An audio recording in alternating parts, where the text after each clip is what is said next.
Salut, c'est Trado, je suis content de vous retrouver pour la mise à jour de l'analyse technique du CAC, du DAX, du SP500, du Dow Jones, du Nasdaq, de l'Ethereum et de Bitcoin en données de moyen terme. Je vous invite à regarder en dessous de la vidéo le chapitrage pour vous rendre directement au marché qui vous intéresse.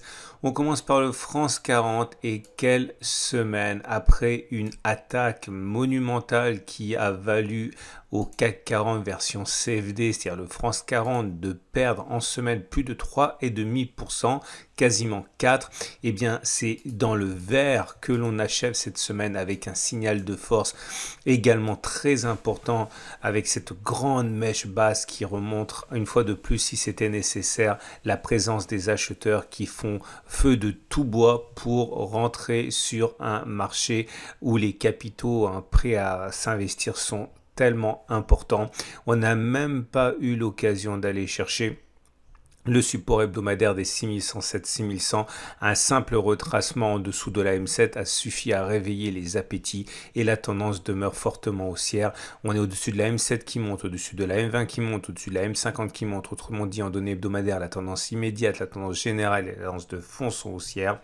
Quand on regarde les bougies Aiki Nashi, on voit que certes, la bougie de cette semaine montre une certaine neutralité du fait de la présence des mèches hautes et des mèches basses. On avait déjà cette alerte sur les précédentes bougies parce que lorsqu'on a une mèche basse sur une bougie Ishimoku, c'est pas aussi que quand il n'y a pas de mèche basse. Donc pour le coup, c'est une bougie qui laisse des séquelles, mais on est loin d'avoir une bougie baissière. D'ailleurs, elle est verte. Pour la suite, difficile de dire ce qui va se passer, mais quand on s'en tient à la bougie, le chandelier de la semaine, ça reste quand même extrêmement haussier et cette mèche basse montre surtout les intérêts acheteurs. Et que dire de cette clôture quasiment sur les plus hauts? Non, rien ne laisse augurer d'une fin prochaine de la hausse. Le DAX 30 en CFD, c'est-à-dire l'Allemagne 30, également montre une résilience incroyable de l'indice. Nous avons connu une attaque là aussi de toute beauté, puisqu'entre les plus hauts de la semaine dernière et les plus bas de cette semaine, le DAX a perdu 3,8%, pour ne pas dire 4%, mais avec un rebond qui s'est effectué sur des supports journaliers qu'on ne voit même pas sur ce graphe hebdomadaire. On est revenu tutoyer la résistance hebdomadaire des 15 500. On est au-dessus de la M7 qui monte, au-dessus de la M20 qui monte, au-dessus de la M50 qui monte. On dit la tendance immédiate, la tendance générale, la tendance de fond sont haussières.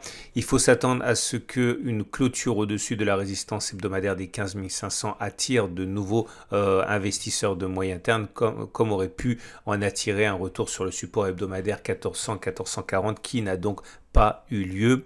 Regardez la bougie Aiki Nashi, pas de doute, elle est indécise, comme la bougie précédente et la bougie, enfin toutes les bougies, les 4 dernières bougies font preuve d'une certaine indécision qui montre la consolidation sur l'Allemagne 30 puisqu'il y a des mèches hautes et des mèches basses. Les bougies rouges précédentes ont laissé place à une nouvelle bougie, cette fois verte, mais surtout une bougie d'indécision au regard des longues mèches de part et d'autre d'un corps plutôt étroit. On ne peut pas dire si la consolidation est terminée. Un retour sur le support hebdomadaire aurait provoqué sans doute des entrées massives, on l'a dit. Pour l'instant, encore une fois, il est sage d'attendre. Je le répète, c'est une clôture au-dessus de la résistance hebdomadaire des 15 500 qui serait susceptible d'entraîner de nouveaux investissements de moyen terme. Pour le SP500 en CFD, c'est-à-dire l'US 500, la situation est également rassurante puisque malgré l'attaque à laquelle on a assisté et qui a amené le SP500 à abandonner 4,5%, eh bien, on termine bien plus haut que l'on a pu être en semaine avec une bougie certes rouge mais qui manifeste quand même les rachats à bon compte auxquels on a pu assister sur l'US 500. C'est cette longue mèche haute, enfin basse qui en atteste. Et puis de toute manière, on arrive à préserver la M7 et dans un contexte où la M7 est ascendante, la M20 est ascendante, la M50 est ascendante, bref, tendance immédiate, tendance générale, tendance de fond sont haussières. On n'a là non plus aucune raison d'envisager une continuation de la baisse de manière marquée, c'est-à-dire que les tendances, vous l'avez compris, sont plutôt favorables aux acheteurs. Regardez La bougie Aiki-Nashi de cette semaine, c'est une bougie d'indécision comme celle de la semaine précédente, puisqu'il y a une mèche haute, une mèche basse. Elle est légèrement rouge, mais c'est surtout, encore une fois, hein, le signe de l'indécision qui prévaut en ce moment. On aura compris, hein, impossible bien sûr de savoir ce qui va se produire, mais la tendance n'a absolument pas été affectée par la semaine qui s'est écoulée. Cette tendance demeure haussière. On passe au Dow Jones qui également a souffert cette semaine mais termine bien mieux qu'il n'a été. L'attaque à laquelle on a assisté a provoqué un repli entre les plus hauts de la semaine dernière et les plus bas de cette semaine de 4,5%, là aussi 4,44%. On n'a pas réussi pour les baissiers à casser la zone des 34 260 qui était une zone de résistance qui a passé qui était passée la semaine dernière et qui a donc été sous le feu de l'attaque baissière cette semaine, et je pense que on est en mesure à présent d'inverser sa polarité puisque on voit bien qu'elle a joué complètement son rôle de support. Donc maintenant il faut vraiment compter sur cette zone. Alors justement, un retour maintenant sur le support hebdomadaire des 34 260 34 150 est susceptible d'entraîner des entrées de moyen terme sur le Dow Jones, comme un retour hypothétique sur les 30 530 32 100. Évidemment, la tendance demeure haussière puisqu'on est au-dessus de la M7 qui monte, de la M20 qui monte, de la M50 qui monte. Autrement, la tendance immédiate, la tendance générale et la tendance de fond sont haussières. La bougie Aiki-Nashi témoigne de la lutte à laquelle on a assisté cette semaine avec une mèche haute, une mèche basse comme la bougie précédente. Autrement dit, c'est une bougie plutôt d'indécision, hein. C'est une bougie qui ne montre pas de véritable pression haussière, ou du moins elle ne montre pas la même véritable pression haussière qu'on peut le voir sur le chandelier japonais, hein, puisqu'encore une fois, les bougies Aiki-Nashi sont haussières quand il n'y a pas de mèche basse. Là, la couleur rouge finalement, hein, et le fait que l'on clôture plus bas que la semaine dernière est quand même le signe d'une bataille rangée entre haussier et baissier, la victoire de principe en préservant le support hebdomadaire joue beaucoup dans l'optimisme auquel on peut se livrer en cette fin de semaine sur le Wall Street. Le Nasdaq est définitivement l'indice entre guillemets malade de la série puisque lui a abandonné un vrai terrain, hein, sur la semaine, puisqu'entre la clôture de la semaine dernière et la clôture de cette semaine, on a abandonné 2,4%. À un moment, on avait même perdu la bagatelle de 6%, ce qui nous amène à une perte depuis le début de la rotation sectorielle, c'est-à-dire il y a 3 semaines, une perte de 8% au maximum et maintenant 5%. Ça commence à faire beaucoup, mais peut-être que les intérêts acheteurs auxquels on assiste avec cette longue mèche basse témoignent d'une fin prochaine de la consolidation. En attendant, ce qui est sûr, c'est qu'un retour sur le support hebdomadaire 12 000, 12 470 méritera la considération des acheteurs de moyen terme, comme cela s'est déjà produit la semaine du 1er mars et du 8 mars. Un dépassement de la résistance hebdomadaire des 14 030 et 14 080 pourra également attirer son lot d'investisseurs de moyen terme. On constate que la tendance a changé, pas la tendance de fond qui est haussière ni la tendance générale qui est haussière puisqu'on est au-dessus de ces deux moyennes mobiles qui croissent. Par contre, la tendance immédiate donnée par la M7 est neutre puisqu'on est en dessous d'une M7 qui monte. Regardez les bougies Aiki-Nashi. Alors là, pour le coup, on a une bougie qui n'a pas de mèche haute, qui serait susceptible d'être baissière, mais la longueur de la mèche basse tempère ce pessimisme, hein, puisque, encore une fois, pour avoir une vraie bougie baissière, il faut une absence de mèche basse, haute, et une petite mèche basse, et ce n'est pas le cas sur cette bougie.